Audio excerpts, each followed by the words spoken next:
यांची जयंतीनिमित्त national science day हा मनवला जातो. त्याचबद्दल आम्ही आमचे project detection of acidic radicals हे सादर करू इच्छितो. माझे नाव मिहिर राजेंद्र टाव. माझे नाव सानक सतीश काळे आणि आमच्या प्रोजेक्टचे नाव आहे detection of acidic and basic radicals. तर सगळ्यात पहिले आपण जाणून घेऊया की रॅडिकल हे काय असते. तर एक ॲटम जेव्हा आपले इलेक्ट्रॉन त्याच्याजवळ जे इलेक्ट्रॉन्स असतात त्याचे जेव्हा ते इलेक्ट्रॉन्स त्याच्यामध्ये ॲड होतात किंवा त्याच्याकडून सबट्रॅक्ट होतात किंवा लॉस्ट होतात तेव्हा त्याच्यावर एक स्पेसिफिक चार्ज निर्माण होतो. तो स्पेसिफिक चार्ज प्लस तेव्हा तो रॅडिकल बनतो आणि त्या रॅडिकलला एक चार्ज असतो त्यासोबत असतो कोणत्या पण रिॲक्शनमध्ये इंडिपेंडेंटली भाग घेऊ शकतो. याच बेसिसवर तो इलेक्ट्रॉन सोडतो की घेतो याच बेसिसवर रॅडिकलचे दोन टाईप्स पाडलेले आहेत, बेसिक रॅडिकल आणि ॲसिडिक रॅडिकल. ॲसिडिक रॅडिकल याच्यावर निगेटिव्ह चार्ज असतो म्हणजे हा इलेक्ट्रॉन ॲक्सेप्ट करतो त्यामुळे याच्यावर निगेटिव्ह चार्ज आलेला असतो. आणि बेसिक रॅडिकल्स हा इलेक्ट्रॉन डोनेट करतो म्हणजे इलेक्ट्रॉन लूज करतो त्यामुळे याच्यावर पॉझिटिव्ह चार्ज आलेला असतो. बेसिक रॅडिकल्सला आपण कटायन्स सुद्धा म्हणतो आणि ॲसिडिक रॅडिकलला आपण अनायन्स सुद्धा म्हणतो.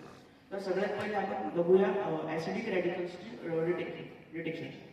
त्यासाठी सगळ्यात पहिले आपण घेणार आहे AgNO3 म्हणजे सिल्वर नायट्रेट.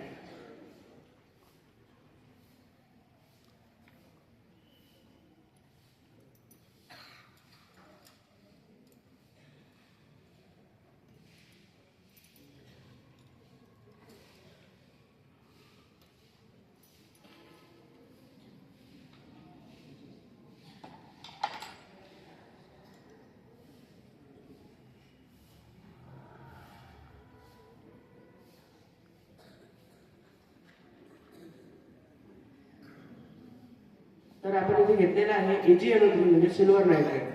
आणि आपण जेव्हा बेसिक आणि ॲसिडिक रॅडिकलचं जेव्हा ते सोबत येतात तेव्हा एक आयोनिक कंपाऊंड तयार होतो.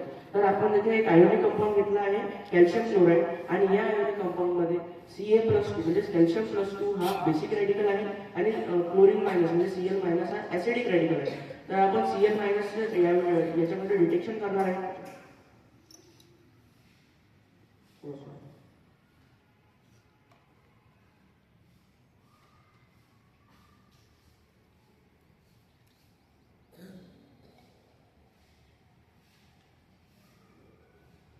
तर आपण इथे बघू शकता इथे एक विगरस रिएक्शन होत आहे.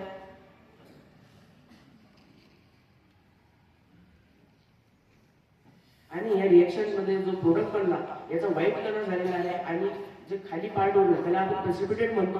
प्रेसिपिटेट म्हणजे या पूर्ण रिएक्शन मध्ये जो इन्सोल्युबल पार्ट आहे तो जो खाली सेटअप झालेला आहे त्याला आपण प्रेसिपिटेट म्हणतो. तर हा जो प्रेसिपिटेट आहे या रिएक्शन मध्ये आपण AgNO3 वापरला म्हणजे सिल्वर नायट्रेट